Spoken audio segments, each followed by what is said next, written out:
Based on a study published in JAMA at the end of April, the authors investigated the presenting characteristics and outcomes of 5,700 patients hospitalized with COVID-19 across 12 hospitals in the New York City area. And the following 6 statistics stood out the most for me. On presentation, nearly half of patients had tachycardia, and 1 in 4 patients had troponin levels above the upper limits of normal. 58% also had an AST above 40. This seems to be very indicative of both cardiac injury as well as kidney, liver, and possibly other in-organ injuries as well. Looking at clinical measures and outcomes at discharge, 88% of those receiving mechanical ventilation died, 22% had incidence of AKI, and surprisingly, only 4% that received renal replacement therapy survived. For me, these figures suggest that these patients would be sensitive to the damaging effects of fluid overload, and that close scrutiny of hemodynamics would be justified. So with that, I'd like to introduce our 2 speakers today. First, Dr. Stephen Estime from the University of Chicago Medical Center is an anesthesia and critical care physician. He is also the airway workshop director and created a system workflow to identify patients with difficult airway anatomy, making intubation safer in critically ill patients. Dr. Estime has a keen focus on quality improvement initiatives as well as healthcare delivery. Then next, Dr. John Whittle from Duke University Medical Center is also anesthesia and critical care. He's with the General Vascular and Transplant Division in the anesthesia team, as well as the surgical critical care team.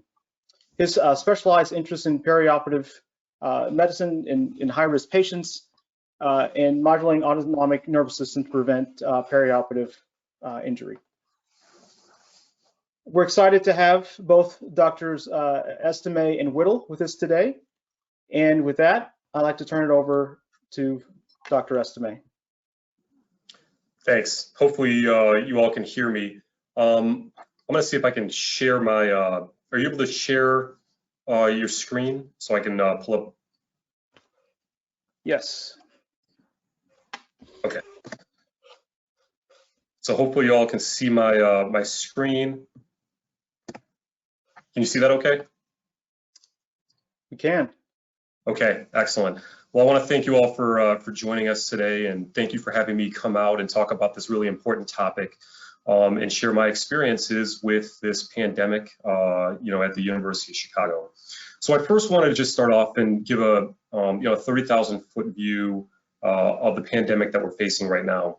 You can see here the line in green represents our confirmed new cases in the United States. You can see the other lines represent other large countries that are affected with COVID-19, you know, throughout the world. A couple things that you'll take note is that though we are entering a territory as a whole in the United States that we are flattening a curve, you'll still note that there are plenty of peaks and troughs along the way, and I continue to expect to see that as we continue to try to figure out the most efficient ways to limit restrictions and to reopen our society.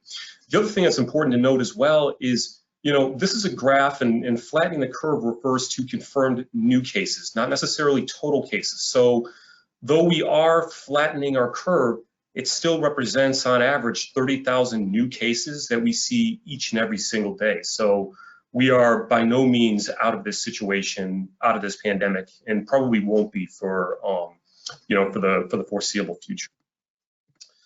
You know, to my original point, you can see that the number of cases overall worldwide continue to go up. You can also see that the death rates go up as well too, and that, you know, understanding that the death rates lag a little bit behind our confirmed rates, something important to understand. As you know, when individuals first get affected, it takes about a couple days to a couple months for us to actually see the effects, you know, the ultimate effects of this virus.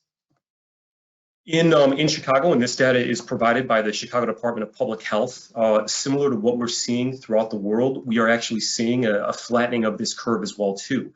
That's in thanks in large part to the city of Chicago and the state of Illinois enacting shelter-in-place orders and stay-at-home orders relatively early in the course of this pandemic. Our mayor, Lori Lightfoot, also did an amazing job by closing our city parks and a lot of the public areas in Chicago, and I think that's likely helped to contribute to the lowering of the doubling that we're seeing along with this curve. So taking a look more specifically, drilling down into Chicago and what kind of patients we're seeing. So the patients that get affected, as you can see from this table, is actually a pretty wide variety of age ranges, and it's pretty evenly distributed throughout the ages. You can also see the relatively even distribution between male and female. What's interesting to take note of is those that actually die from this disease process. Sorry, I think I may have just lost this. So those that die, you can see, are greatly skewed toward those that are older, so over the age of 70, and a slight skewing toward a male predominance.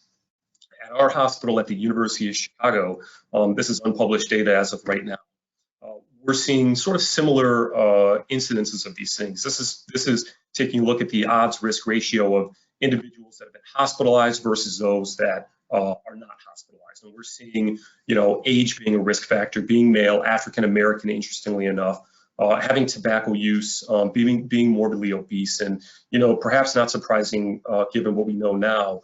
These variety of coexisting conditions seem to predict or seem to be associated with a higher rate that individuals are hospitalized. In hospital death, this was an interesting publication that recently came out in the New England Journal, taking a look at cardiovascular disease, drug therapy, and mortality rates. This actually took a look at 169 different hospitals throughout the world. And what they saw, similar to the data that we're seeing at our hospital, older age, so over 65, current tobacco use, and the comorbidities that you see there. So it definitely does seem like there are disease processes that set up for a worsened case of COVID. Sort of circling back to some of the race and ethnicity data that we're seeing in Chicago. When you parse out who's getting affected, who's actually coming down with cases of COVID, we see that there's actually a skewing towards African Americans and, to a slightly lesser extent, Latino Americans compared to our Caucasian population and Asian population. Those that actually died, we start to see a further exaggeration of that amongst our African American population. And so this has really been of a lot of interest to a lot of people here at the University of Chicago, particularly because the patient population that we serve is predominantly African American. You can see here, this is a map of the city of Chicago. This is a hardship index, and so what you'll see down here, down towards the south side of Chicago, is an increasing density in this hardship index, and so we're seeing, individuals that live with, in crowded housing, with increased poverty levels, increased levels of unemployment, and decreased per capita income. And these are the individuals that are most affected by the COVID virus. And so it seems like from these preliminary, from our preliminary analysis, it's probably more to do with lack of accessibility to healthcare, probably related to socioeconomic status, and it just so happens that in the city of Chicago, the African American population is most affected with these sorts of issues. I'm going to transition a little bit and focus a little bit more on the bedside and sort of what my experience has been and what our collective experience has been at the University of Chicago, and some of the strategies that we've tried to implement to combat this disease process. So probably the most striking thing of this COVID-19 pandemic has really been the degree of respiratory dysfunction that we've seen in our patients. What we see is the typical story is one that comes in with profound hypoxemia.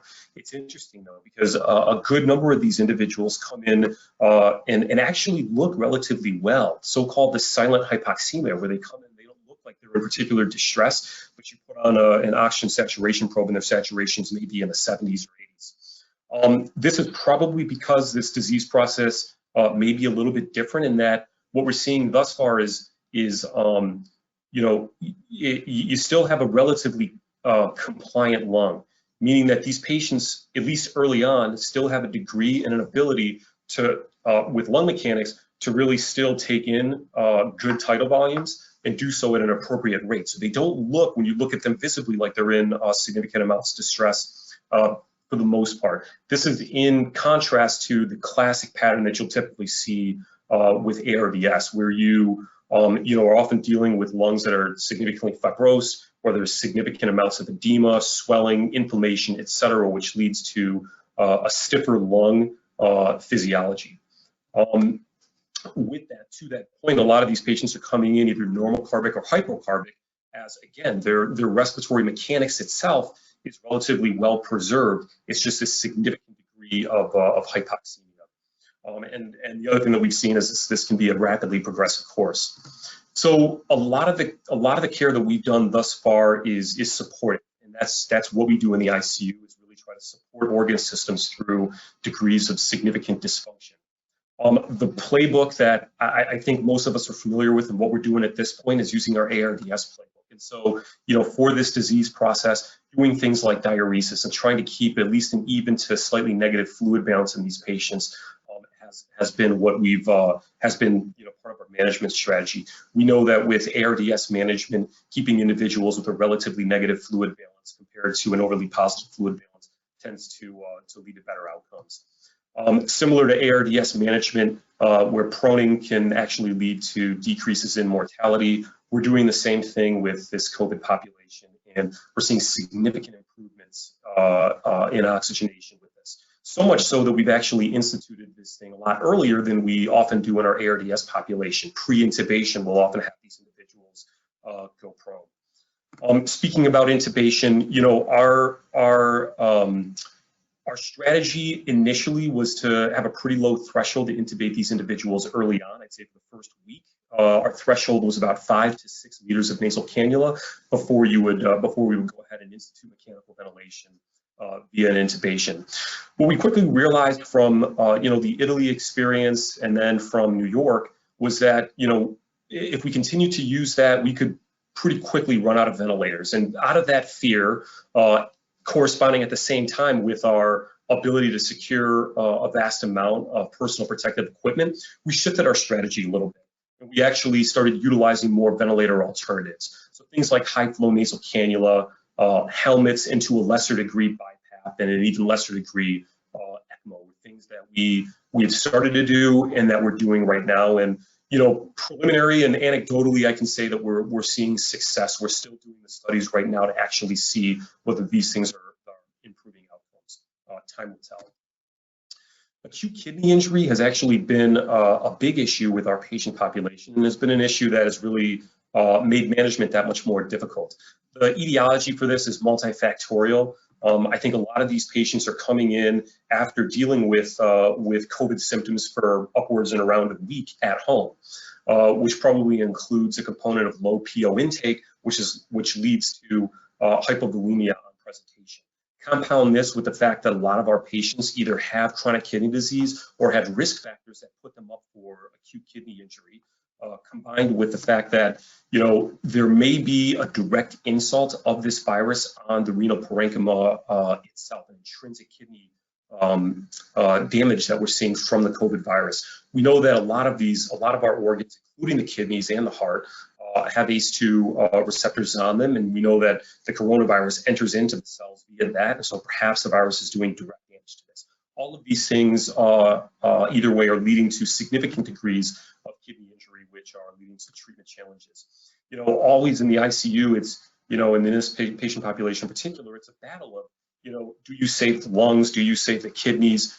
How do you really judge these complex management decisions that are often in conflict with one another? And that presents itself with, the degree of how you diurese them, or when do you give them when you stop diuresing them, keeping that even, or in fact, perhaps giving them a fluid bolus. I think it depends on, it's variable. There is no cookie cutter answer to it. It depends on the patient. I think it depends on the degree of respiratory failure that you're seeing, and weighing that with the degree of kidney injury that you're seeing.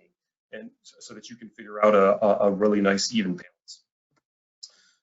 Ultimately, not a small amount of our patients end up on dialysis because of the fact that we've got their hypoxemia is so profound, and we still have to try to deliver a way of continuing diuresis.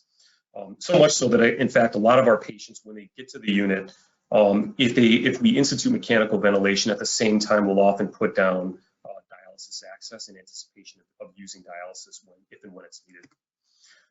This sort of presents itself to hemodynamic instability and dysfunction that we're manifesting or we're seeing as shock.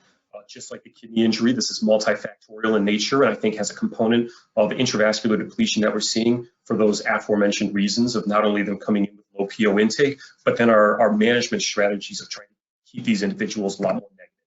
We're also seeing, and we're thinking that there may be a component of cytokine release syndrome from the virus itself, inducing an inflammatory cascade that may be contributing to sort of a vasodilatory shock-like state.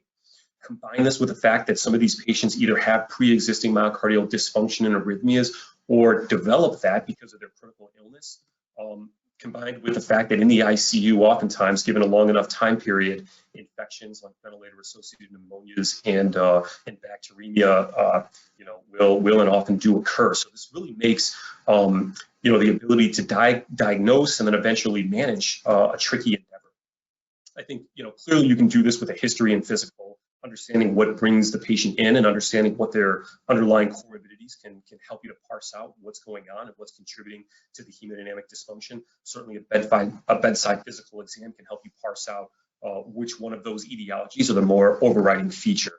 A lot of the things that we're doing in the unit is we're gathering and we're trending a variety of different markers. Some of those things are markers for perfusion, like trending a lactate, trending a central venous oxygen saturation or a mixed venous oxygen saturation, trending some of our kidney markers, and then troponin, both as an inflammatory marker and as a component to try to assess indirectly the degree of myocardial injury that a patient may or may not be having. We've also been doing a lot of trending of things like ferritin, of CRPs, ESRs, to try to figure out whether we can predict how bad somebody's disease course is based on these inflammatory markers. And there'll be studies coming out soon that'll help us to, guide whether these things were actually helpful. We're using plenty of indices as well too, MAP, CVP, cardiac output, systemic vascular resistance, to again try to better delineate what might be the cause of this ultimate hemodynamic dysfunction. In our unit, we're using a lot of point of care ultrasounding, both of the heart and of the vasculature. Again, try to get a better assessment as to how much cardiac dysfunction may be playing in this. A lot of these individuals end up on vasoactive or inotropic support, given the fact that a lot of these individuals need to be diuresed because of their significant hypoxemic respiratory failure, despite these conflicting hemodynamic parameters. Of note, briefly touch over the fact that we're actually seeing a lot of hematologic abnormalities as well too. Things like deep vein thromboses, emboli, both cerebrovascular emboli, and a lot of clotting of our dialysis circuitry. Seeing a lot of DIC and thrombocytopenia, and this has really been a huge challenge to the way that we've provided care for our patients. And begs the question as to whether we're seeing something that is just a manifestation of critical illness, which we know increases the risk of all of these things, or is it something that the SARS-CoV-2 virus and the COVID disease process adds an additional layer, adds an additional risk on top of critical illness, and this is something that we're actively looking at right now. This really impacts us as to how we are delivering our anticoagulation strategy. I would say, we are being a little more aggressive with our anticoagulation regimen. I'm hesitant to say whether that is the right move or not, because we still need high quality studies that tell us whether this disease process actually adds an increased conferred risk for these processes. So in terms of treatment, I'm going to keep this pretty short. I mean, most of it is the supportive treatment that I have talked to you about so far. The actual treatment modalities that are out now, a lot of these things, for example, steroids, are things that are controversial, may not have any benefit, may actually confer an increased risk of morbidity, mortality. Things like hydroxychloroquine or the HIV combination, lopinavir and ritonavir, et cetera. These things We are testing in a variety of patients, but I'm hesitant to say whether it's worked, and I'm hesitant to say whether these things are the right approach, as it's really going to take time and high quality studies to actually parse some of these things out. So do we have anything proven other than supportive care? No. Prevention is really the best measure at this point with strict quarantining, but obviously that poses its own challenges, which we're going to have to navigate over the next coming weeks and over the next coming months. I think the COVID-19 virus overall, there's been a lot of challenges, but with challenges, I believe that there are a lot of opportunities.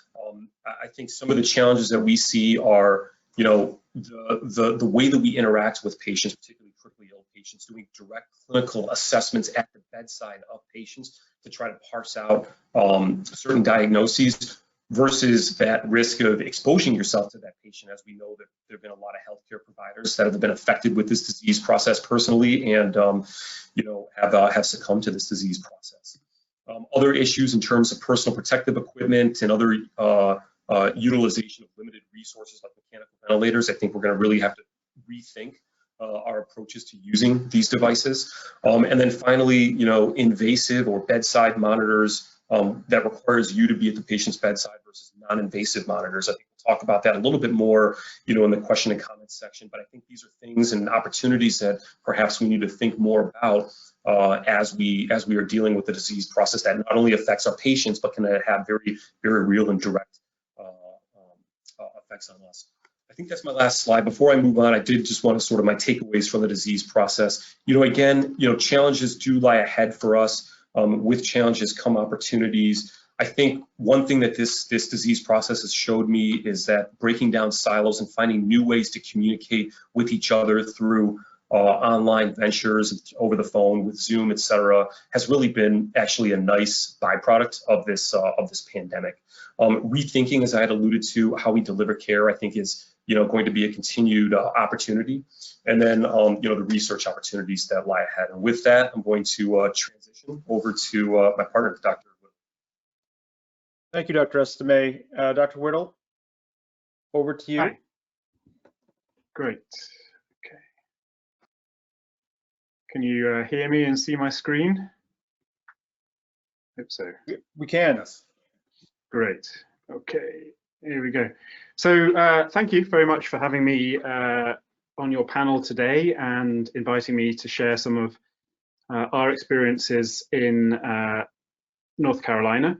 And I just wanted to start with echoing Dr. Estimé's comment about one of the good things to come out of this pandemic has been this knowledge sharing and breaking down silos. Even within institutions, different units have come together and cooperated.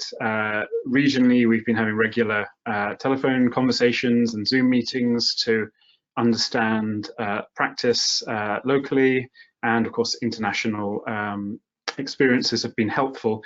I would add a note of caution about basing practice on a talking head such as mine or any others in podcasts, social media, and so on, and really echo Dr. Estimé's approach of using as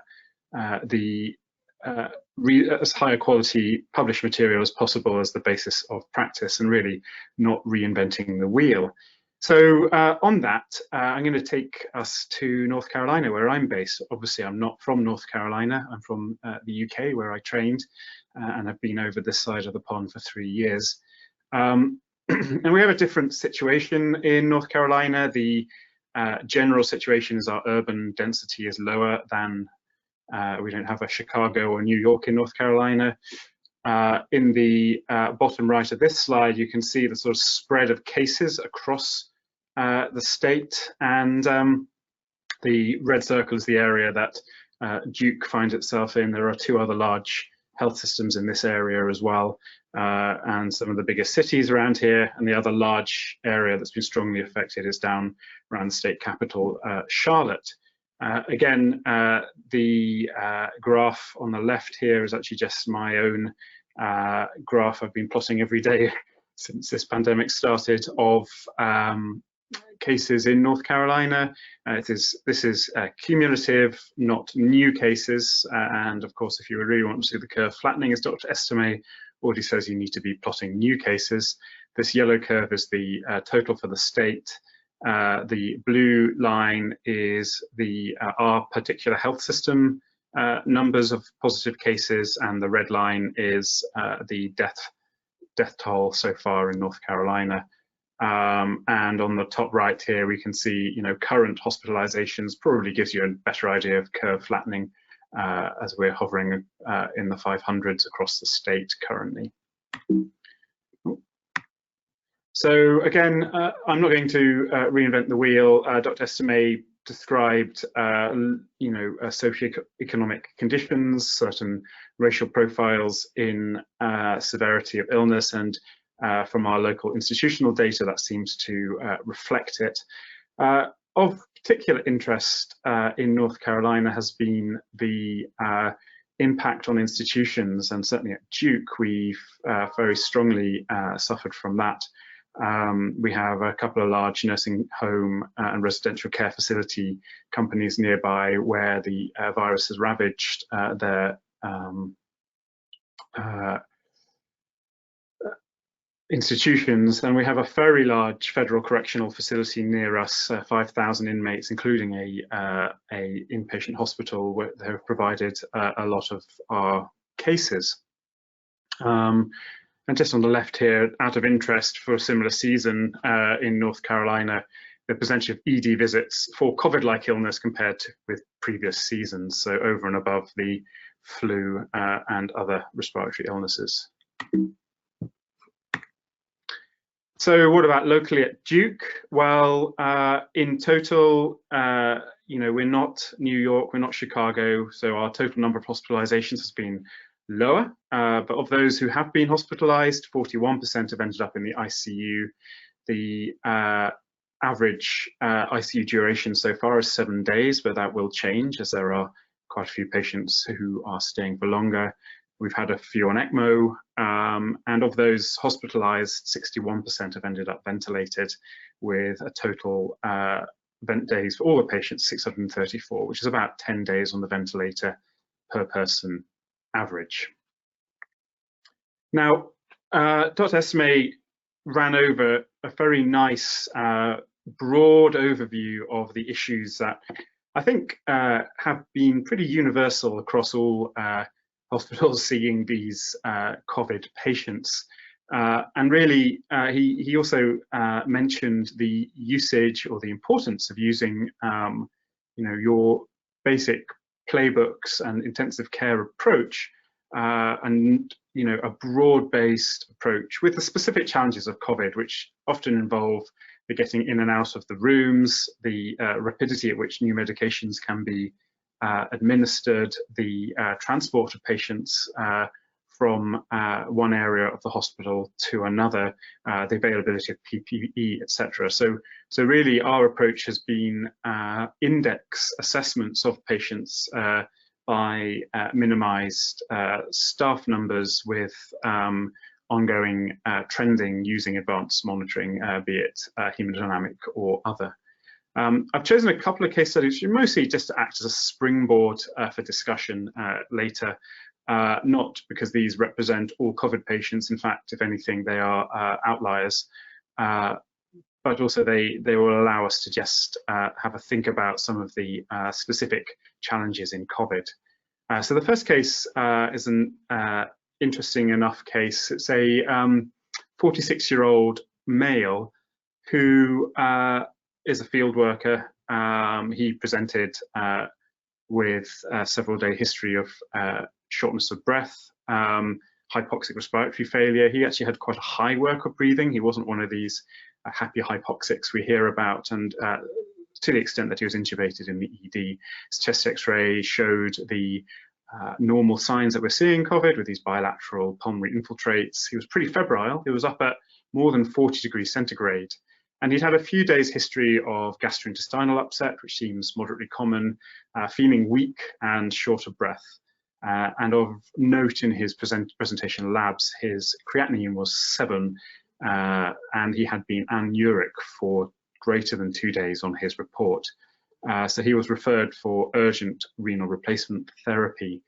When we placed the VASCath, we noticed that his right internal jugular vein, instead of being overfull, the renal replacement urgency was based not on electrolytes or even particularly on acid base, but more for a hypothesized volume overload. Actually, his IJV was totally collapsed. So this presented some challenges. He was anuric. He appeared hyperdynamic, hypermetabolic, hypervolemic, and I'll talk about the hypermetabolism in a second. And of course, he was hypoxemic. We have a tendency to approach the hemodynamic side of things at Duke with a sort of three-pronged attack. So your standard history and assessment, use of non-invasive cardiac output monitors, but we tend to index them to POCUS. And again, at bedside, this chap had a normal ejection fraction, a pretty hyperdynamic empty left ventricle, and again, a collapsing IVC with respiration. Of note, we are running a longitudinal study in Duke, observational, looking at longitudinal energy expenditure in patients who have COVID. So these patients are all also undergoing metabolic cart assessment of their energy expenditure, muscle ultrasound, and as I said, as part of this non-invasive cardiac output monitoring. This gentleman had a pretty high resting energy expenditure. It was about 116 to actually 200% predicted baseline, dependent on time of measurement. It appeared to be mostly fat and proteins, the catabolism that he was undergoing, and his muscles on assessment, despite being intubated and sedated, were fasciculating on muscle ultrasound. So he seemed to contribute to his hyperdynamic, hypermetabolic state. So we did establish him on renal replacement therapy. We felt this would be the best way to manage the volume status in a similar way to that described by Dr. Estimé. Like over time, we've been aiming for what we call, the minimal effective volume, circulating volume, and where possible, neutral to the negative side of neutral fluid balances. In the first instance, in fact, this chap benefited from cautious fluid replacement. We actually ended up paralyzing this guy and actively cooling him. That dropped his metabolic rate down and actually seemed to, with the volume replacement, seemed to improve his VQ mismatching. So I'm going to move on. This guy also, in his blood cultures, just notice at the bottom there, but superimposed bacterial infection, he presented with gram-negative rods in his blood cultures. And I think that's important because up to 20% of cases are presenting with superimposed bacterial infection. So you need to be on the lookout for that. We're not empirically starting antibiotics for all cases, but we have a low threshold to consider it. So our next case, again, this is another interesting one. I've read similar case studies from other hospitals now. And again, a young male, I'm choosing young men on purpose here. He said that he had no real past medical history. He was obese, he was probably hypertensive, and at least on the way to diabetes at baseline based on his HbA1c. And he had several days history of shortness of breath with no known contacts. He presented short of breath and with chest pressure for 3 days. He was dyspneic, he had low oxygen saturations, and a high heart rate, 130, hypotensive with a blood pressure of 70/35. And he had this ECG pattern of ST elevation, widespread ST elevation, so 1, 2 AVL, V2 to 6. He also had pretty positive high sensitivity troponin on presentation and NT-proBNP. There was no delta in his troponin. His chest X-ray looked, again, like a COVID chest X-ray, but there did seem to be superimposed fluid on top. Lung POCUS, ultrasound, confluent B lines, thick and pleural, again, very common in these POCUS, in these COVID patients. And he was had a high arterial lactate, D-dimer and ferritin. So really, our initial approach was this gentleman, could and very likely could have a low cardiac output and a primary cardiac issue here. So we again did a POCUS cardiac echo, low ejection fraction, bit of LVH going with this possible hypertension history, slightly dilated RV, nothing terrible, a small IVC, which was collapsible, and a small circumferential pericardial effusion. And on the cardiac output monitor, he had a low cardiac index and a low SVRI. Now this gent, we considered all sorts of things. We talked with our cardiologists. We started him on Pressor and Inotrope pretty early, actually. We considered, referring him for a balloon pump, floating a swan, which is something that does happen more in our institution than where I trained across the pond. We decided to treat him expectantly, so with inotropy and continual cardiac output monitoring, with a view that should his numbers, his hemodynamic profile, his labs and so on go the wrong way, that we would consider transporting him for balloon pump assistance. We did, as Dr. Estomey mentioned, and anticoagulate him therapeutically. And we have been doing this quite frequently in these hypercoagulable patients. We made the presumptive diagnosis of myopericarditis, which seemed to bear out over the subsequent days. His cardiac output improved and his inotrope requirements dropped. But again, this highlights another issue with these patients. There's especially transporting them. There was a lot of concern about going to the cath lab, going to have balloon pumps placed. So really, locally, plans and protocols need to be put in place for these sorts of things. So those are two general sketch overviews of the case studies. I'm going to say my key takeaways. I don't think you need to reinvent the wheel here. I think that core intensive care and this ROSE principles still apply, i.e. rescue, optimization, stabilization, and de-escalation over time. VQ mismatching and a failing heart both require fluid, and the art comes in judging how much, and really it's a case of history, examination, synthesizing data. Again, we've been finding a lot of our patients actually presenting hypovolemic in the first instance, a volume down. So careful fluid resuscitation has almost always been needed.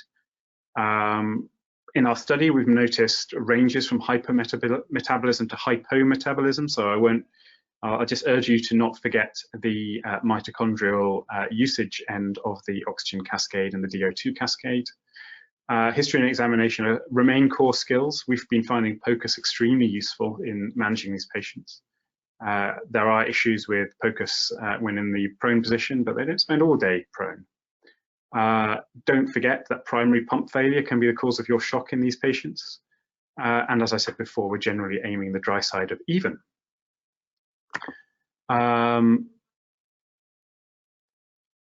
Reading the literature, COVID-19 cardiac complications seem to be commensurate with those in SARS, MERS, and influenza. So again, it's not necessarily always reinventing the wheel. That's why I would caution you all to use your intensive care heads and not jump too quickly onto new protocols. We have been using renal replacement therapy maybe a little bit more judiciously than we may have previously. We have found the metabolic heart data to be useful. It's not necessarily widely available, but we've been prioritizing enteral nutrition and glycemic control. With just a specific note with the cardiac output non-monitors, don't forget that using an ARDS protocol with a reduced tidal volume, plateau pressure, proning, etc., may confound the usage of PPV and SVV a little.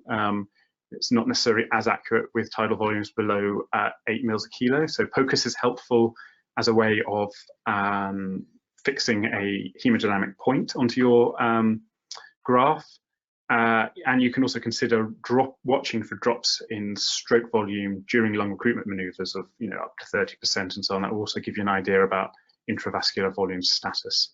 And as I said before, up to 1 in 5 COVID-19 cases present with co-infection.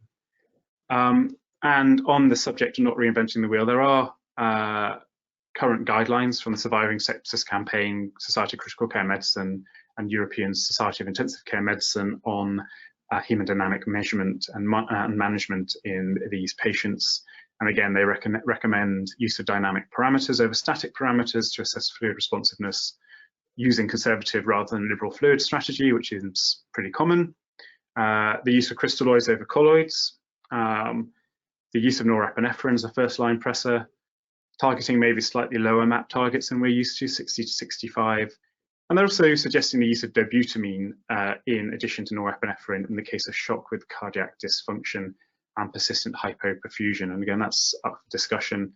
Locally in Duke, there's less comfort using dobutamine, and it tends to be epinephrine or milrinone, dependent on the hemodynamic milieu. Back in the UK, we did use dobutamine a lot more frequently than I've seen in my local institution. And that's really it from me. I think we'll probably be ready for a discussion, I think. That we are. Thank you, Dr. Whittle. I appreciate the information. Certainly, thank you both to our panelists for the very insightful information. What I'd like to do now is, before we start the Q&A, and please, on your webinar dashboard, please send in your questions via the question and answer dashboard there. I'd like to note that the information that's presented by Dr. Estimé and Dr. Whittle today do represent their views and their views alone, and does not necessarily represent the expressed views of the University of Chicago Medicine or Duke University Health System. Just want to make sure that we have that disclaimer out there. Before I go into the Q&A session, let me I'd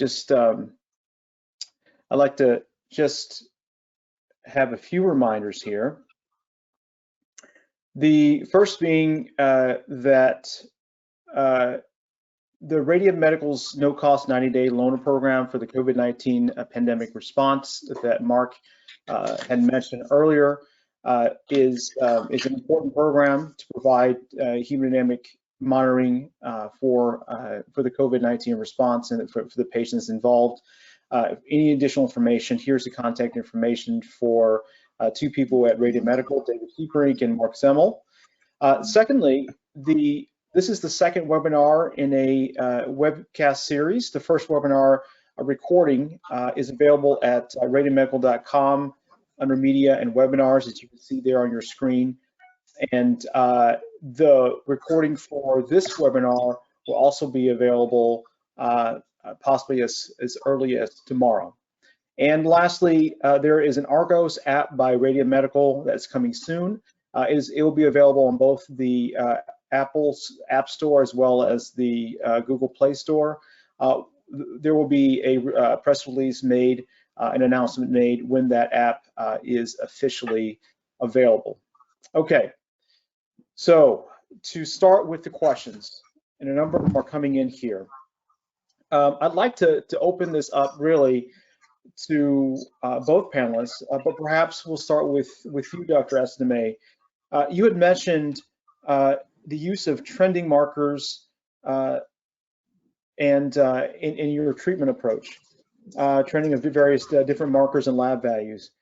Could you comment on, has this number increased or decreased? That is to say, are you trending more frequently these markers and these lab values prior to COVID-19? Are you seeing a different approach now with COVID-19 patients? So this is actually something we've been managing a lot of these patients in conjunction with our infectious disease colleagues. And so I would say that prior to the COVID-19 prior to the COVID-19 pandemic, we would not be routinely trending inflammatory markers such as D-dimers, ferritins, ESR, CRP, troponins, et cetera. We were not doing that. I think with this pandemic, it perhaps was more of almost a research interest to see whether we could sort of predict the severity of disease and perhaps try to find a marker that helps us best predict when somebody's going to be on the verge of decompensation. I think some of these markers would also help us to delineate and be triggers for when we would institute certain COVID-specific therapy like tocilizumab, which is a IL-6.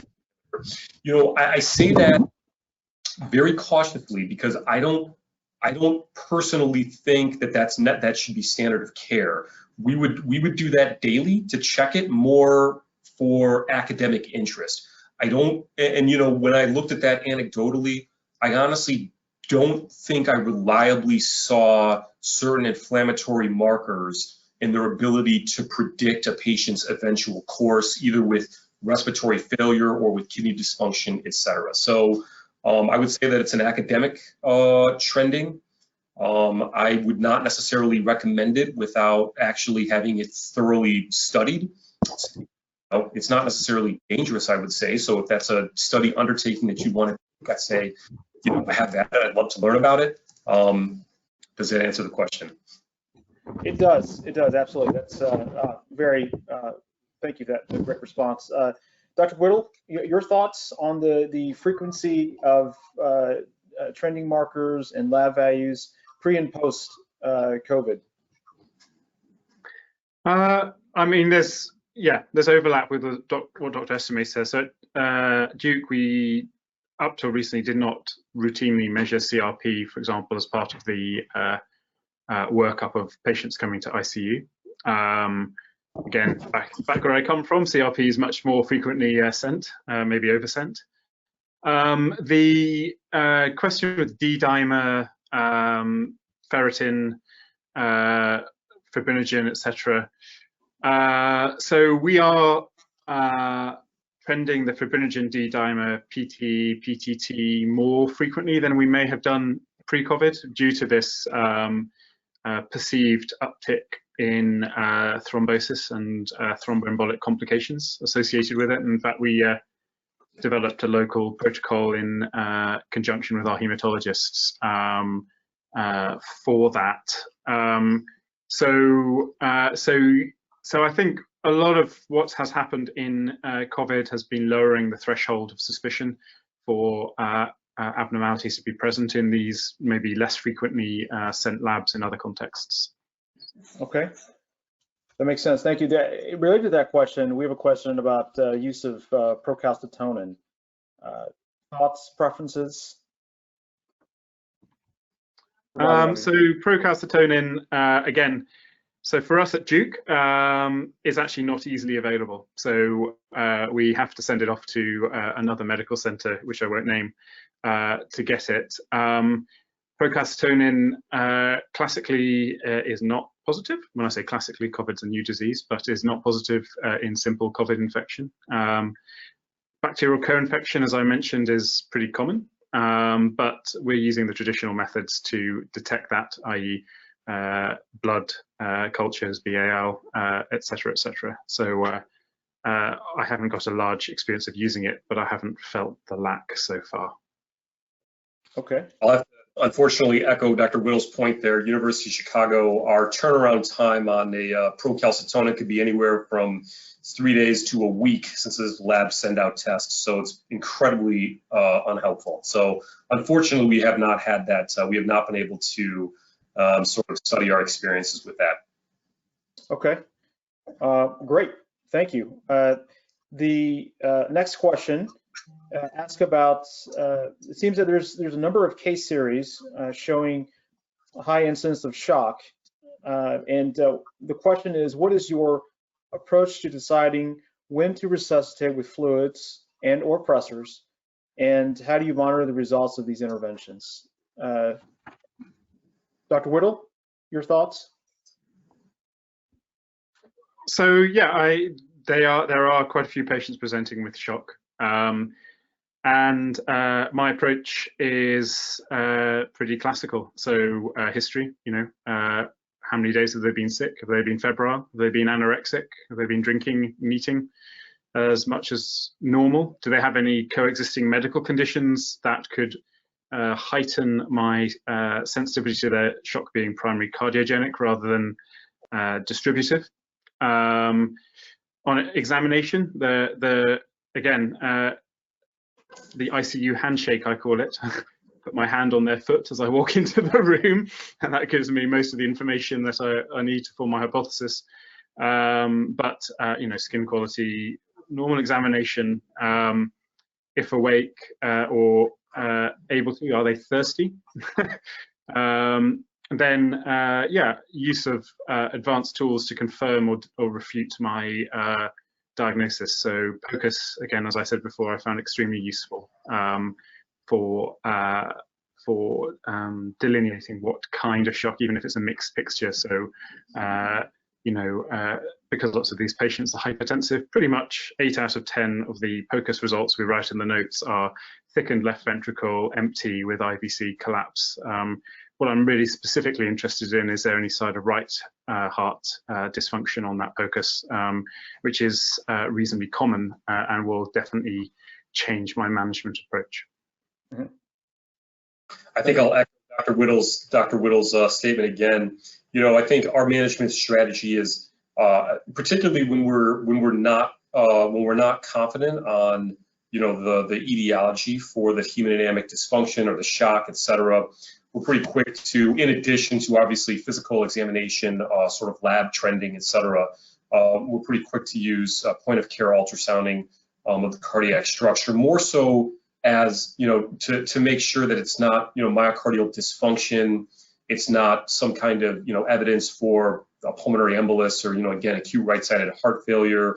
It's not something like, a significant pericardial effusion, something like that, that would be something that would really complicate the management.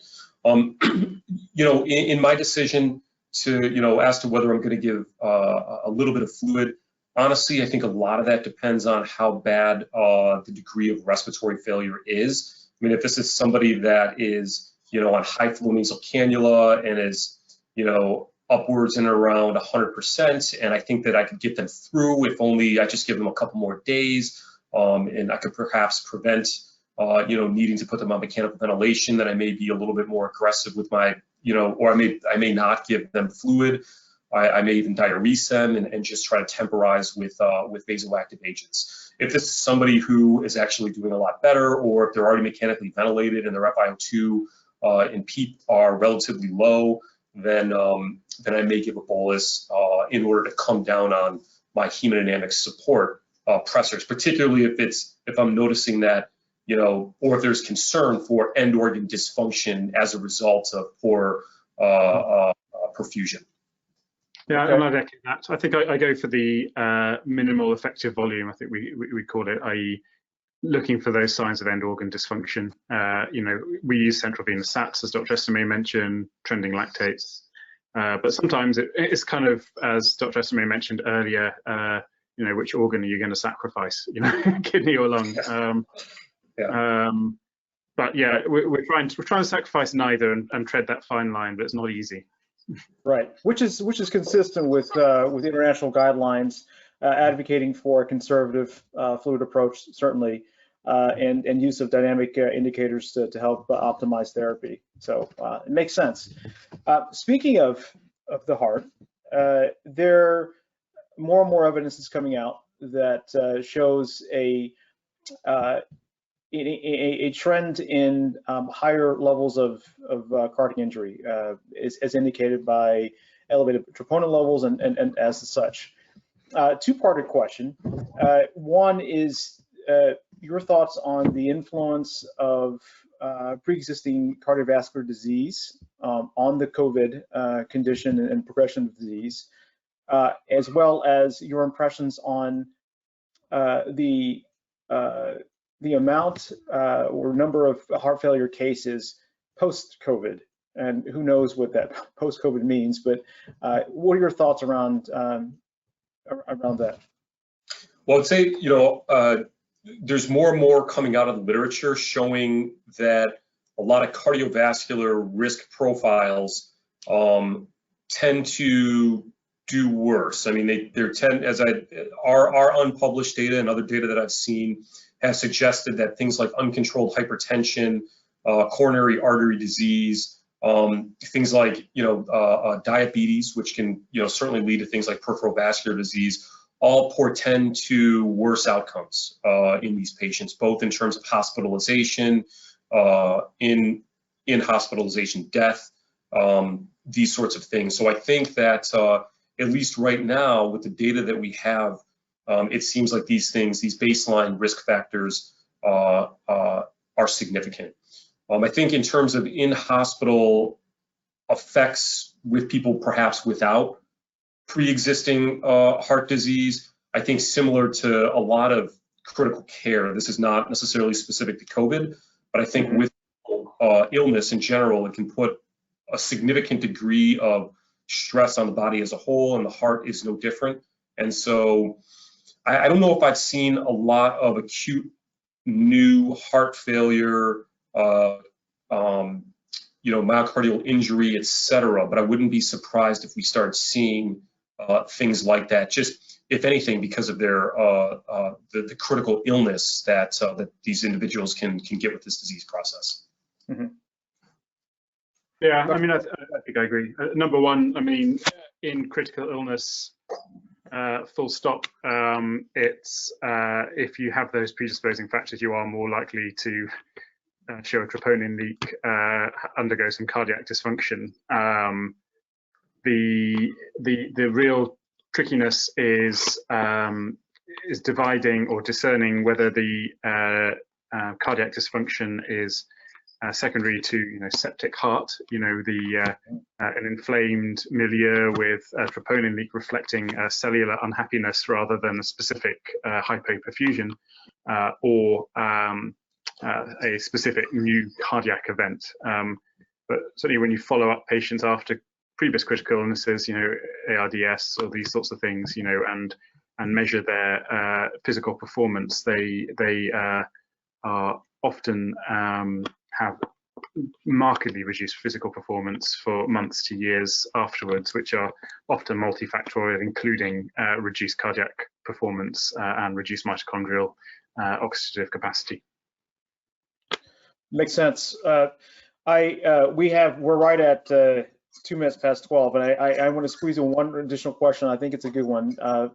Dr. Whittle, you had mentioned in your comments about the inaccuracies of using pulse pressure variation, especially when assessing fluid responsiveness when the patient is prone.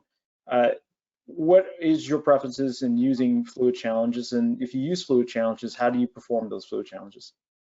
Mm-hmm. So I do tend to use fluid challenges. In fact, in patients who are intubated, particularly in this context, we're talking about COVID, I try and avoid any maintenance fluid. I don't think that's a thing in these patients. In fact, in general, in intensive care, it's controversial.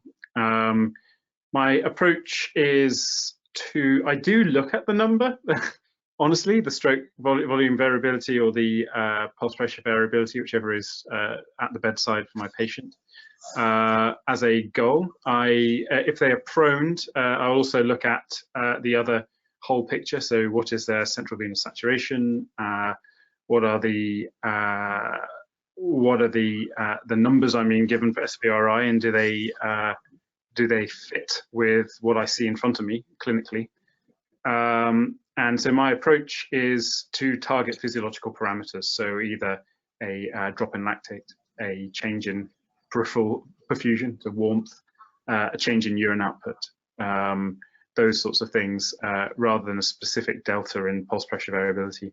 If and when the patient is undergoing a recruitment maneuver, I will watch the stroke volume carefully and look for a drop. So if as they are being recruited, if I'm seeing sort of 30% drop, I'll also see that as a predictor of volume responsiveness, and then make my decision as to whether I'm going to give that volume or not. Makes sense. Dr. Estime, your perspective on the question? Yeah, I mean, I think I again would agree with Dr. Whittle on that. I'm also one that does not shy away from doing a fluid bolus in some of these situations where perhaps my pulse pressure variation may be not as reliable. I think, you know, again, the same common theme. I think it's a risk-benefit decision based on, you know, what other end organs are at risk. If there's a patient with significant respiratory failure, who I'm concerned is on the edge of either intubation or on VV, or is on the edge of VV ECMO, et cetera, I may not do that, and I may, irregardless of, you know, sort of what I'm seeing on pulse pressure variation, reach for perhaps a point of care ultrasound, looking to see what that is, and then make a decision on that. Okay, great. We're at our time, and again, I wanted to thank you both for your participation and your very insightful presentations today. This will be, to our audience, this will maybe an available recording be made as early as tomorrow. So again, thank you, and for all that you do, and please be safe out there. Thank you for having us. All right, thank you.